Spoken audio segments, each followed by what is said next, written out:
Let's go straight to our passage for today. We began a new series last week on the book of Proverbs, but the topic of our new series is speech, our words, our tongue and our speech.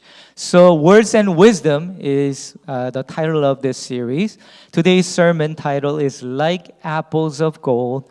Our passage for today is Proverbs chapter 25:11. We will start with that. So let me just read the verse for us. Like apples of gold in settings of silver is a ruling rightly given. Amen. Once again, let me just begin by reminding you of some of the things that I've asked you to do and encouraged you to do. And it was this. As we are doing this series, please, let's just focus on ourselves. And the reason why I say that is because everything I say in this series will apply to all of us here and beyond. Pretty much every single person in this world. So I think that, that temptation we might run into is as we hear about these things, we're like, I know exactly who that verse is talking about. And then we make it about that third person. And if we do that, I think we'll lose the point of this series. And not only the point of this series, we will lose the power that God wants to give to us in working through this series to change our lives and our community and build our community. So I want to encourage you to do that and resist that temptation, right? Oh man, that's exactly about my husband, my wife, or my pastor.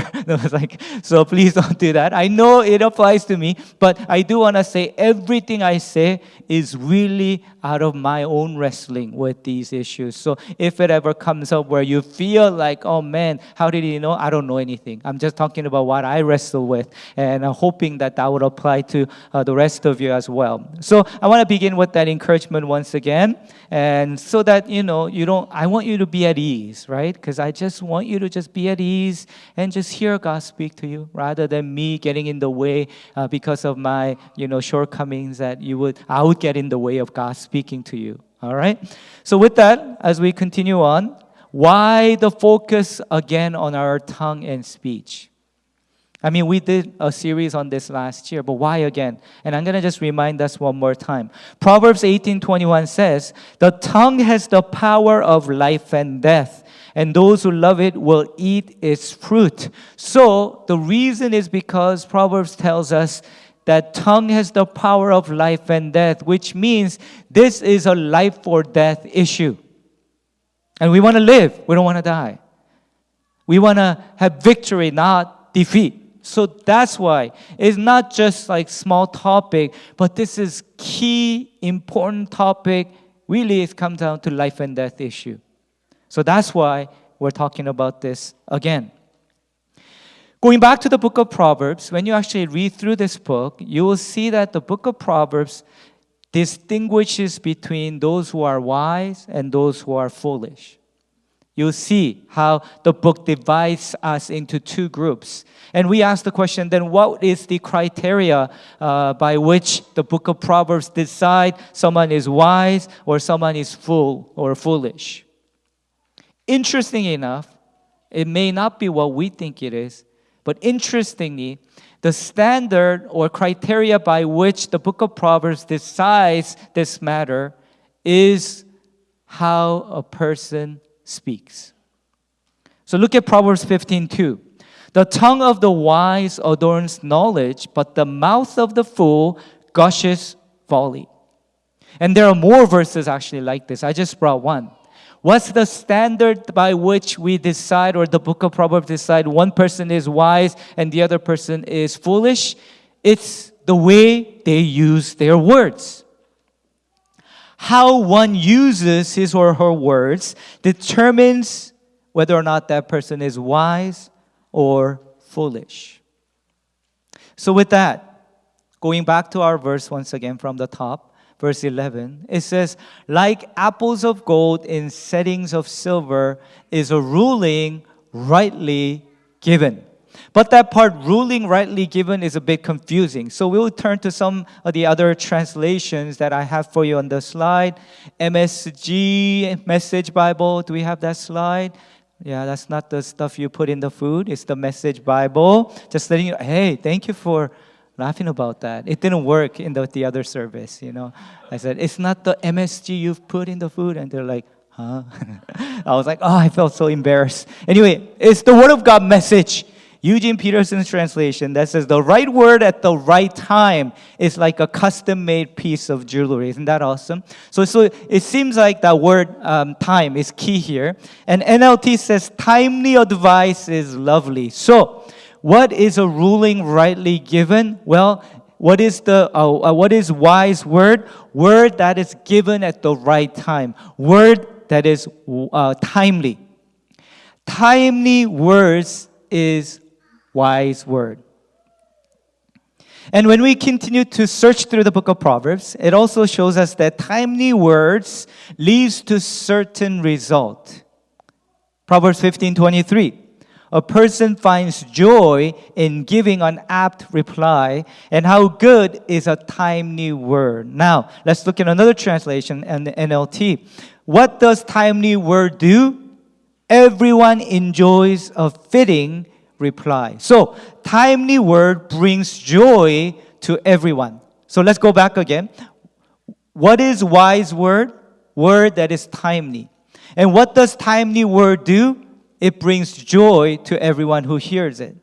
So timely words, which is wise word, is joy-generating word. It generates joy for everyone. And there's a really fun verse in the Proverbs about timely word.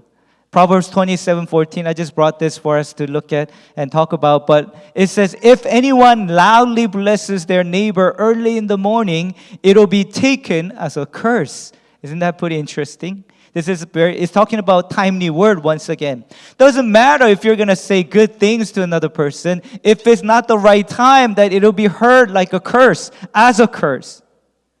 It makes us think a lot about how we use our word, right?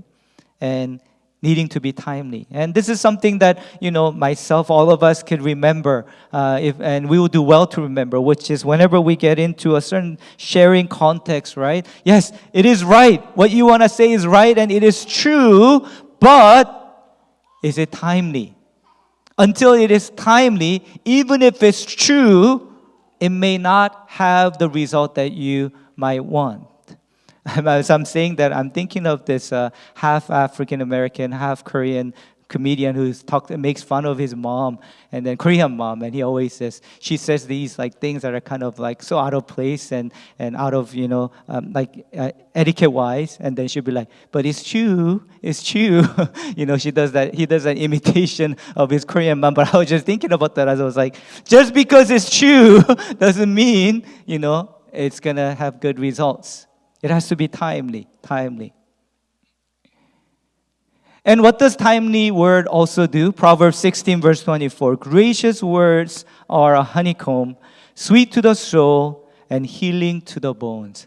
So timely word, which is wise word, is healing word. Now, reading through those verses, I don't know about you, but first thing that I'm thinking about is regrets I have. Regrets from the things that I said in the past that wasn't timely. And that I haven't been able to do this very well so often. And then the second thought I have is actually a question, which is, how can then our words become apples of gold in settings of silver, just like this verse says? What can I do? What do I need to do so that my words will become timely word, healing word, and joy-generating word to everyone who hear it? Well, to answer that, I'm going to go back to what I shared last week, which is the importance of the heart. Above all else, guard your heart, for everything you do flows from it. So, going back to our heart, in order for us to be able to speak words that are timely, I think the first thing that we need to do is we need to pay attention to our own hearts. What do I mean by that? Well, don't say whatever's on your heart just because it's in your heart. And just because you believe it to be true and you know it to be true, just because of that, just don't say it just because you know it's right. Think about it again before you say it. and think about whether or not it's timely or not.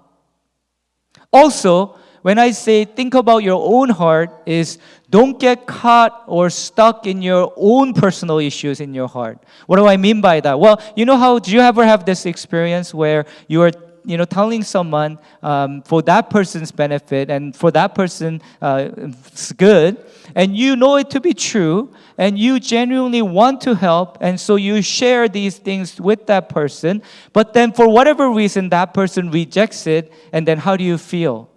You feel rejected, you feel upset, and you feel like, why is this person ignoring or rejecting what I'm saying to that person? Kind of like maybe, I don't know, if you're a parent, you tell your children, something that's important for them to know, but they totally reject it and they disobey, and then now it's like, how dare he or how dare my child, do not listen to what I say, and then you get stuck in your issues, even though you're talking to that person for that person's sake, and you did that with that intention, but because of the response, you now are stuck in your own heart issues.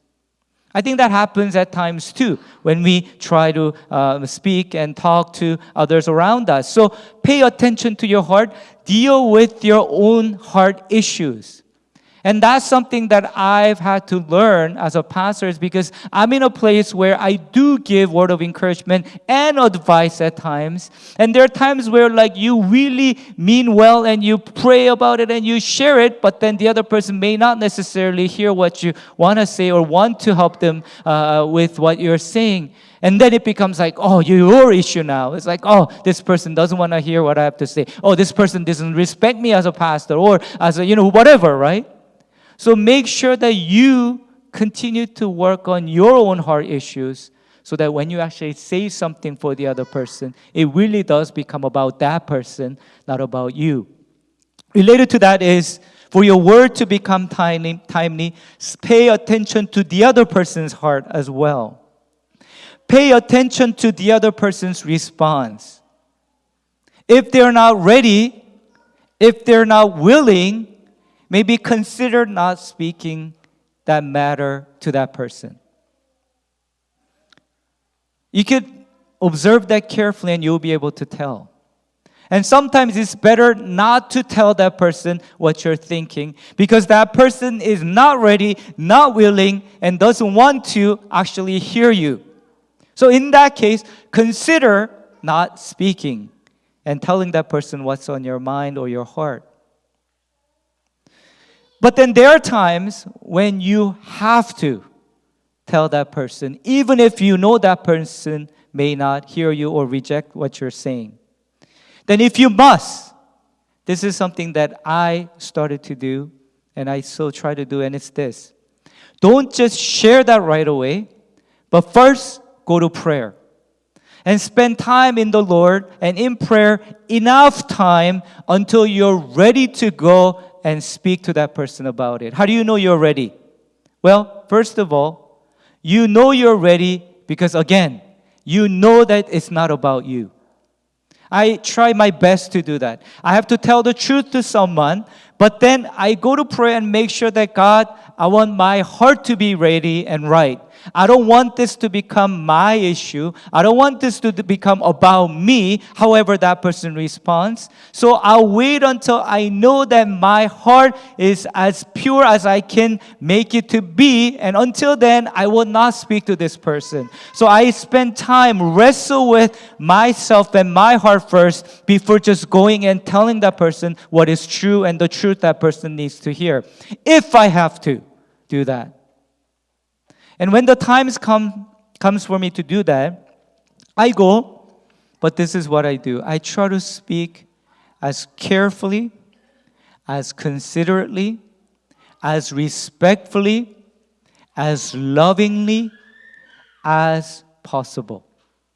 So that the other person, even if that person doesn't want to hear what I have to say, I can try to get across at least that that person knows that I mean well. Even if that person doesn't want to hear it, I want to make sure that this person feels that I'm not saying this out of spite or anger, but I'm saying it because I truly do want what's best for that person. So as carefully, as considerately, as respectfully, as lovingly as I can until I'm ready to do that. I try not to, although I make mistakes at times and I just blurt it out too at times. But at least in theory, that's what I try to do as best as I can. So paying attention to our hearts, paying attention to the heart of the person that you're going to speak to.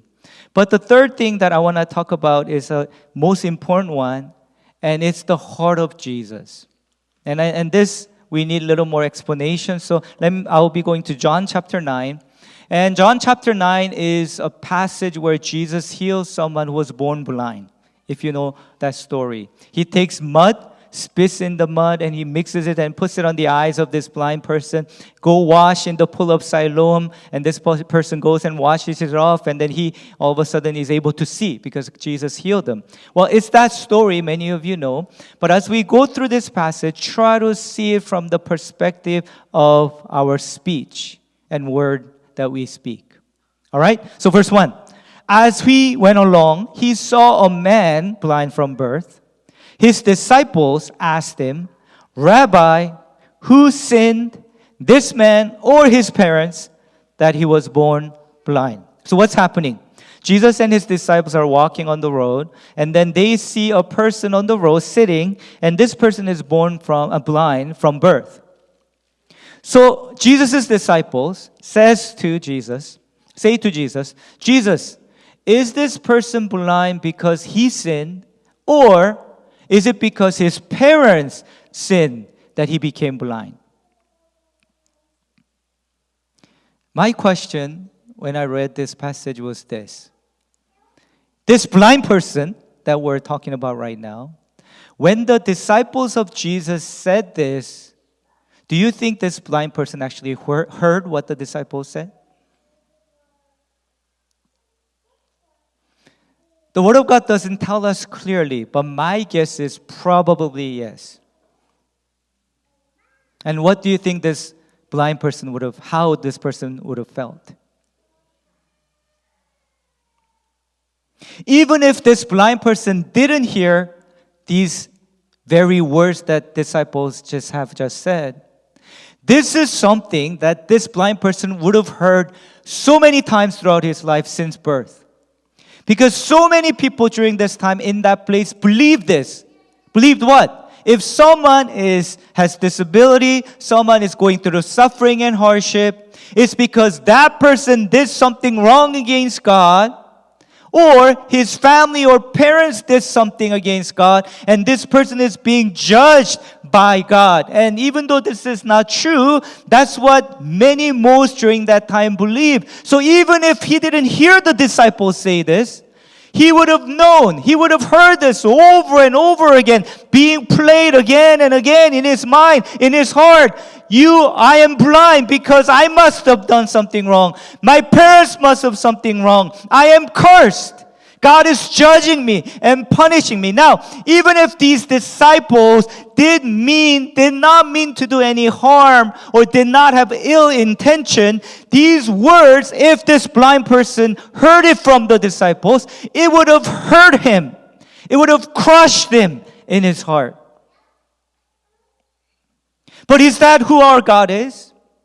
Just read the Bible once. You will see that that's not who our God is. Our God is one that wants to withhold judgment as long as He can. He doesn't want to pour judgment, but He only does it when it's absolutely last thing He has to do. And that's what kind of God He is. And yet, this God, our God, just because you did something against God, that He would judge you with blindness for the rest of your life. Since birth, you didn't do anything wrong, but your parents did something wrong, and you are judged with this blindness. So Jesus, verse 6 and 7, again, spits on the ground, makes mud with it, with his saliva, puts it on the eyes of this blind person.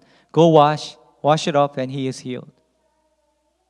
Now the question is, if someone came to you and spat in this mud, and then put it on your eyes and said, go, you will be healed and washed, how would you respond? I'll be like, what in the world? What are you doing? You're spitting into this mud and you're putting it on my... But my question is, why did this blind man obey Jesus? Is it because this Jesus is famous and he's heard that this Jesus is a healer, miraculous healer? Maybe. But I'm wondering and I'm guessing, could it be possible that because just before Jesus did that to him, this blind man heard what Jesus had said? And what did Jesus say? Let's go up back to verse 3. Answering him, the disciple, Jesus said, neither this man nor his parents sinned. But this happened so that the works of God might be displayed in him. Hallelujah. I think this person, blind man, when he heard these words of Jesus, I wonder if something just broke open in his heart. Something that was keeping him chained. Maybe that chain broke open. What was that chain? I must have done something wrong against God to be blind. Maybe my parents did something sinful so that I was born blind. Maybe I am a cursed one. But as Jesus said, no, it's not anyone's sin. In fact, even this blindness, God will use it for His glory. And this blind person, when he heard it, I wonder, something just broke open, chain flung open, and maybe he felt like he's now finally kicking the door of his prisoned heart, and he walks out in freedom. Yes, this was the truth all along, and I will obey this man if he says this. There must be something with this man, this rabbi. Friend, what are you stuck in again?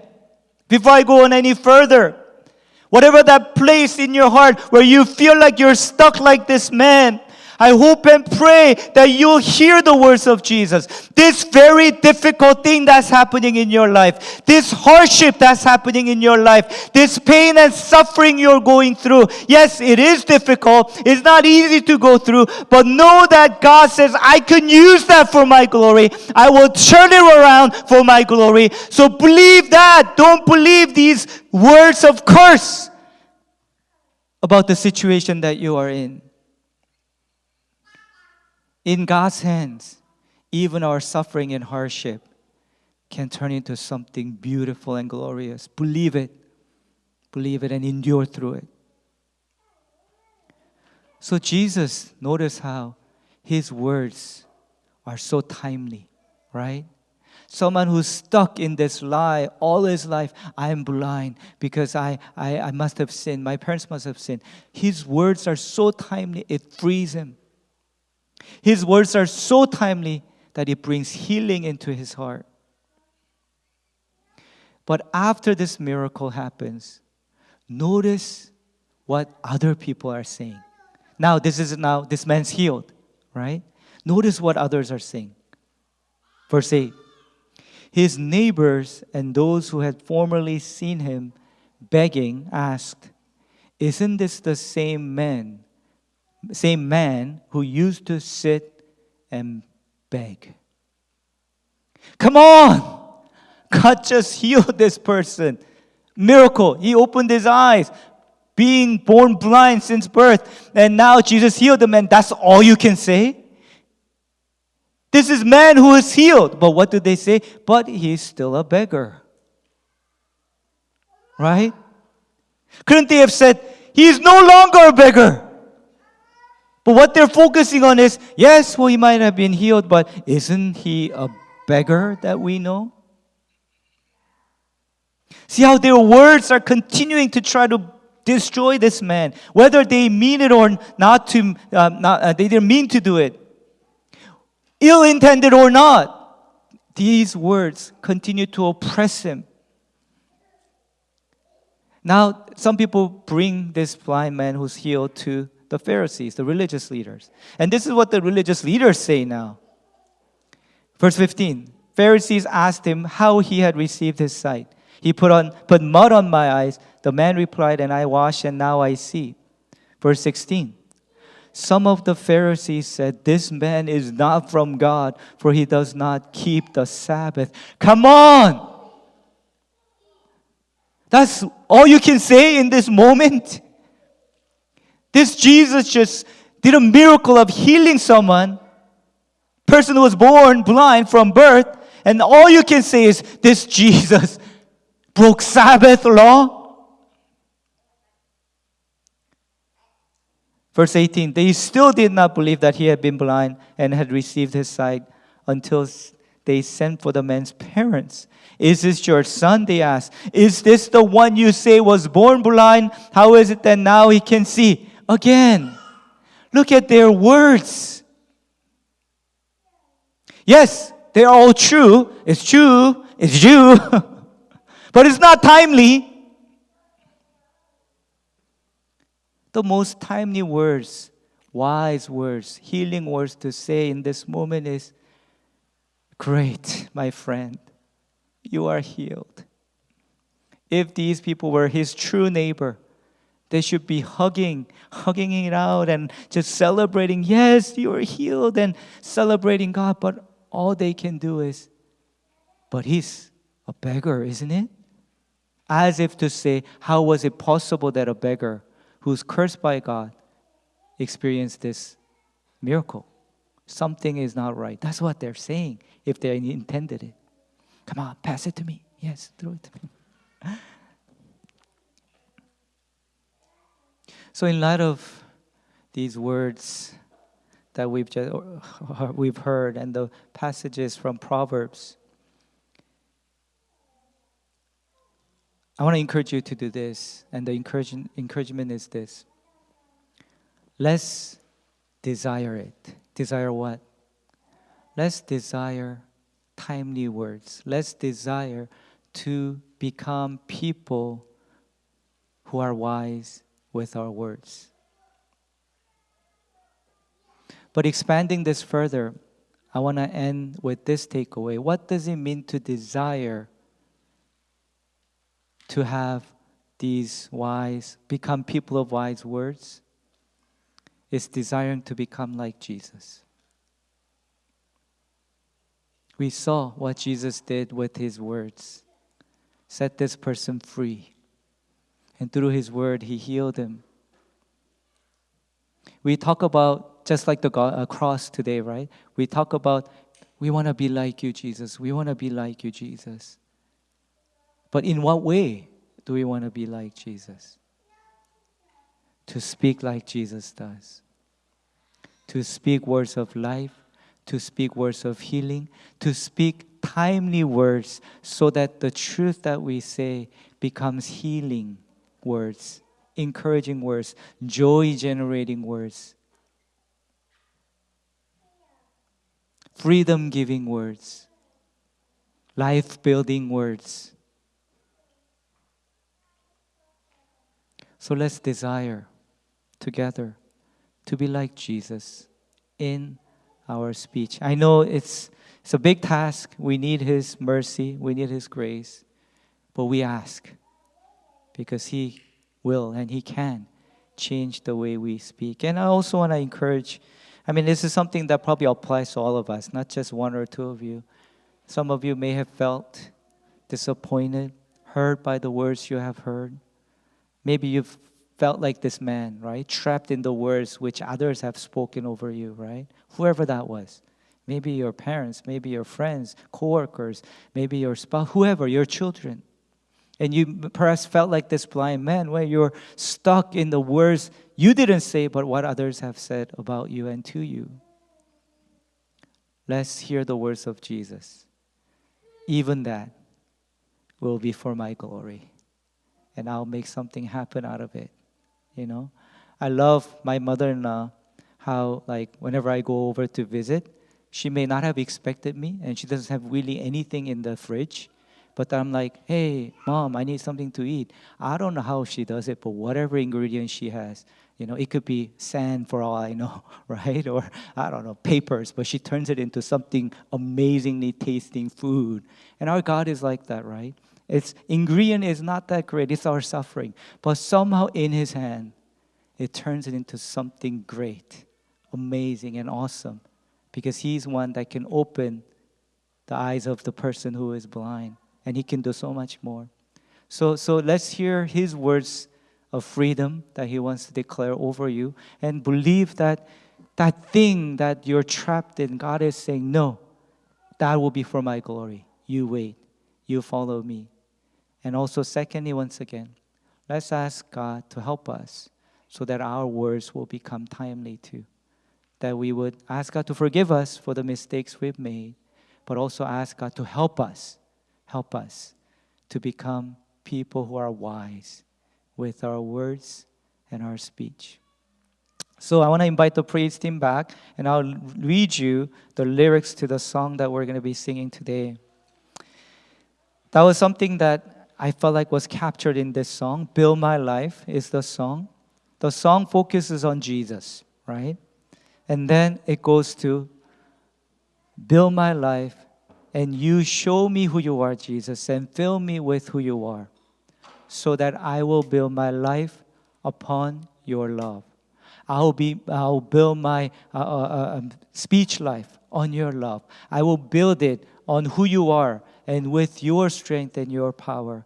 Help me, Lord, to build my life so that I might become like you, even in the way I speak to others. All right? So would you stand? It's quite warm in here, but let's just push a little bit longer and sing our song, and let's respond to the Lord.